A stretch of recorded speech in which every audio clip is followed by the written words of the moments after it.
Hello friends, नमस्कार, good evening. और मैं वैभव वार्ष्णे जीवी वेलनेस प्लानर से हूँ। और हम लोग FSSI approved, FSSI certified wellness coaches हैं। और हम मदद करते हैं लोगों को वज़न नियंत्रण में, और कैसे आप अपने खान पीन के माध्यम से, अपनी जीवन शैली में परिवर्तन के माध्यम से triple D free, 3D free life style को एंजॉय कर सकते हैं। 3D free life style means first D goes for doctor free, second D goes for disease free, and third D goes for drugs free.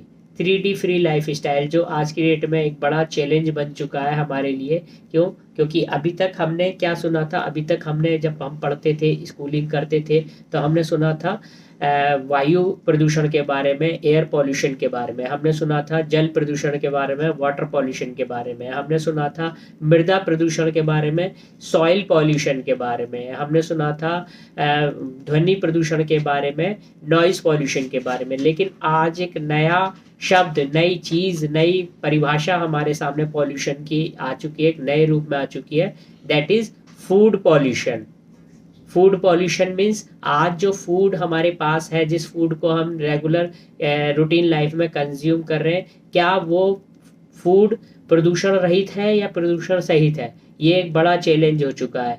आज हम बात करें economics के principal की। इकोनॉमिक्स का प्रिंसिपल कहता है डिमांड एंड सप्लाई।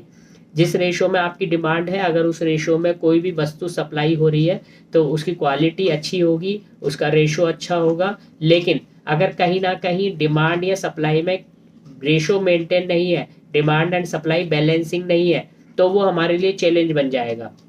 इसी प्रकार से आज जो हमारी फूड की ज़रूरत है, वो शायद हमारी बढ़ती हुई जनसंख्या के रेशो में उतनी परफेक्ट नहीं है जितना परफेक्ट होना चाहिए। आज हम देखते हैं ग्लोबल लेवल पर, वैश्विक स्तर पर, जो हमारे देश भारत की जनसंख्या बहुत तेज़ी से बढ़ रही है, जबकि जो हमारे कृषि फार्म्स हैं, जो हमारे एग्रीकल्चर लैंड है, उनका जो क्षेत्रफल है, उनका जो एरिया है, वो दिन प्रतिदिन घटता जा रहा है। क्यों घटता जा रहा है? क्योंकि हमारी न्यू जनरेशन का मोह भंग हो चुका है कृषि कार्य से। आज हम अपने कृषि फार्म्स पर, कृषि लैंड्स पर, एग्रीकल्चर लैंड्स पर multi storeys residential buildings develop कर रहे हैं। आज हम अपने कृषि फार्म्स पर इंडस्ट्रियल बिल्डिंग्स डेवलप कर रहे हैं, जिसका नतीजा क्या हो रहा है? उसका नतीजा ये हो रहा है कि हमारी बढ़ती हुई आबादी के अनुपात में हमें फूड उतनी मात्रा में, उतनी क्वांटिटी में नहीं मिल पा रहा है। और मजबूरी में कहीं ना कहीं, ना चाह करके भी, हम अपनी ज़रूरतों को पूरा करने के लिए अपनी फसल में, अपने कृषि लैंड में, कृषि भूमि में जो भी फसल हमारे किसान भाई उगाते हैं, उसमें केमिकल्स, यूरिया, इंजेक्शंस का यूज़ करके उसको तेज़ी से ग्रो करते हैं। और तेज़ी से ग्रो करने के बाद उसको मार्केट प्लेस तक पहुंचा के, कृषि लैंड को खाली करके, रिपीट नई फसल को हम वहाँ से प्रोडक्शन करते हैं, रिपीट नई फसल का वहाँ से प्रोडक्शन करते हैं। उसका कारण ये, उसका नतीजा ये होता है कि जब हम पेस्टिसाइड, केमिकल, इंजेक्शंस या मेडिसिन का यूज़ करते हैं, तो जो भी हमारी क्रॉप्स हैं, जो भी हमारी फसल है, उसके जो नेचुरल गुण है, जो प्राकृतिक गुण है, वो कहीं ना कहीं डैमेज हो जाते हैं। और वो हमारे पास केवल एक डमी खाद्य पदार्थ के रूप में आता है। और उसी डमी खाद्य पदार्थ को जो हम कंसिस्टेंसी के साथ कंज्यूम करते हैं, तो केवल हमारे को एक साइकोलॉजिकल सेटिस्फेक्शन होता है कि हमने ये चीज़ खाई, ये खाद्य पदार्थ खाया, हमने ये सब्जी खाई, परंतु उससे होने वाले जो प्राकृतिक लाभ हैं वो हमें इसलिए नहीं मिल पाते, क्योंकि वो प्राकृतिक लाभ कहीं ना कहीं उसके जन्म लेते के साथ ही पेस्टिसाइड्स, केमिकल्स, इंजेक्शंस या मेडिसिन की वजह से ख़त्म हो जाते हैं। इसको हम अगर परिभाषित रूप में कहें, तो परिभाषित रूप में यही कहलाएगा फूड पॉल्यूशन, खाद्य प्रदूषण। खाद्य प्रदूषण मतलब जो केमिकल, पेस्टिसाइड और इंजेक्शंस का हम यूज़ कर रहे हैं, वो ही इंजेक्शन, पेस्टिसाइड और केमिकल्स पहले तो हमारी फसलों के जो प्राकृतिक गुण हैं उनको नष्ट कर रहे हैं, उसके बाद वो खाद्य पदार्थों के माध्यम से हमारे पेट में जा रहे हैं, और हमारे जो हमारी गट हेल्थ है या हमारे जो इंटरनल ऑर्गन्स हैं, उसको भी कहीं ना कहीं बहुत तेज़ी से हानि पहुंचा रहे हैं। इसी का कारण है आज हम बहुत सारी जानलेवा बीमारियों की गिरफ्त में छोटी छोटी उम्र में ही आ जा रहे हैं। और इस फूड पॉल्यूशन से बचने का क्या तरीका है? इस फूड पॉल्यूशन से बचने का सिंपल सा केवल एकमात्र तरीका आपके पास ये है कि सबसे पहले आप अपनी बॉडी की रिक्वायरमेंट को जानिए, आप अपने बॉडी के आइडियल वेट को चेक करिए, अपने बीएमआई को चेक कीजिए, और अपने खाने को चेक कीजिए कि क्या आप जो भोजन ग्रहण कर रहे हैं उस भोजन से आपकी बॉडी की एसेंशियल रिक्वायरमेंट फुलफिल हो रही है या नहीं।